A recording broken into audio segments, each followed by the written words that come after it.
Thiruvananthapuram medical കോളേജിൽ നിന്ന് നൽകിയ സ്കാനിംഗ് റിപ്പോർട്ടിലെ പിഴവ് ചൂണ്ടിക്കാട്ടി യുവാവ് നൽകിയ പരാതിയിൽ മെഡിക്കൽ കോളേജ് സൂപ്രണ്ടും പോലീസും അന്വേഷണം നടത്തും. സ്കാനിംഗ് സെന്ററിന് എങ്ങനെ വീഴ്ച സംഭവിച്ചു, സമാനമായ രീതിയിൽ മറ്റാർക്കെങ്കിലും റിസൾട്ട് മാറി നൽകിയിട്ടുണ്ടോ എന്നതടക്കമുള്ള കാര്യങ്ങൾ പരിശോധിക്കും. പ്രിന്റിംഗിലെ പിഴവാണ് വീഴ്ച ഉണ്ടാകാൻ കാരണം എന്നാണ് ആശുപത്രി അധികൃതരുടെ വിശദീകരണം. കഴക്കൂട്ടം സ്വദേശി ഷിഹാസിനാണ് ദുരനുഭവമുണ്ടായത്. ഫെബ്രുവരിയിൽ നടത്തിയ സ്കാനിംഗ് റിപ്പോർട്ട് മറ്റൊരു ആശുപത്രിയിൽ കാണിച്ചപ്പോഴാണ് പിഴവ് പുറത്തുവന്നത്. സാന്ത്വന സാജു വിവരങ്ങളുമായി നമുക്കൊപ്പം ചേരുന്നുണ്ട്. സാന്ത്വന, ഇത് ഗുരുതരമായ വീഴ്ചയാണ് ഉണ്ടായിരിക്കുന്നത്.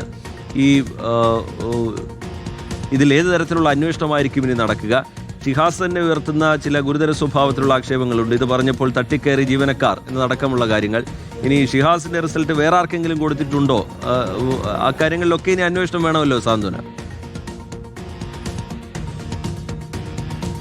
ശ്രുതി, റീജിത്ത്, ഈ സംഭവവുമായി ബന്ധപ്പെട്ട് പരാതി നൽകിയിരിക്കുന്നത് തിരുവനന്തപുരം സ്വദേശിയായ ഷിഹാസ് എന്ന 24-കാരനാണ്. ഇന്നലെ വൈകുന്നേരത്തോടുകൂടിയാണ് ഷിഹാസ് ഇതുമായി ബന്ധപ്പെട്ട പരാതി നൽകിയത്. രണ്ടിടങ്ങളിലാണ് പരാതി നൽകിയിരിക്കുന്നത്. ഒന്ന് തിരുവനന്തപുരം മെഡിക്കൽ കോളേജ് പോലീസ് സ്റ്റേഷനിലും അതുപോലെ തന്നെ മെഡിക്കൽ കോളേജ് സൂപ്രണ്ടിനുമാണ് ഇതുമായി ബന്ധപ്പെട്ടിട്ടുള്ള പരാതി നൽകിയിരിക്കുന്നത്. ഇതിൽ മെഡിക്കൽ കോളേജ് പോലീസ് പ്രാഥമികമായ ഒരു അന്വേഷണം ഇതിൽ നടത്തി വരികയാണ്. നിലവിൽ ഈ പരാതിയിൽ കേസ് എടുത്തിട്ടില്ല. എന്നാൽ അതേസമയം തന്നെ ആശുപത്രി സൂപ്രണ്ടും ഇതിൽ ഒരു അന്വേഷണം സൂപ്രണ്ടിന്റെ ഭാഗത്തു നിന്നും ഇതിലൊരു അന്വേഷണം ഉണ്ടാകുമെന്ന് തന്നെയാണ് അറിയുവാൻ വേണ്ടി സാധിച്ചിരിക്കുന്നത്. അതിൽ ഏറ്റവും പ്രധാനമായി പരിശോധിക്കുക, ഇതേ സമാനമായ രീതിയിൽ മറ്റാർക്കെങ്കിലും ഈ റിസൾട്ട് മാറി നൽകിയിട്ടുണ്ടോ? കാരണം ഇതൊരു സ്ത്രീയുടെ റിസൾട്ടാണ് നൽകിയിരിക്കുന്നത് എന്നുള്ള കാര്യമാണ് നമുക്ക് വിലയിരുത്താൻ സാധിക്കുന്നത്. അപ്പോൾ മറ്റേതെങ്കിലും സ്ത്രീക്ക് ഇയാളുടെ റിസൾട്ട് മാറി നൽകിയിട്ടുണ്ടോ, ഈ പരാതിക്കാരന്റെ റിസൾട്ട് മാറി നൽകിയിട്ടുണ്ടോ, അതുപോലെ തന്നെ എങ്ങനെയാണ് ഇത്തരത്തിലൊരു വീഴ്ച ഈ സ്കാനിംഗ് സെന്ററിന് സംഭവിച്ചത് തുടങ്ങി, അല്ലെങ്കിൽ നിരന്തരമായി ഇത്തരം സംഭവങ്ങൾ അവിടെ ഉണ്ടാകുന്നുണ്ടോ എന്നതടക്കമുള്ള കാര്യങ്ങൾ അന്വേഷിക്കാനാണ്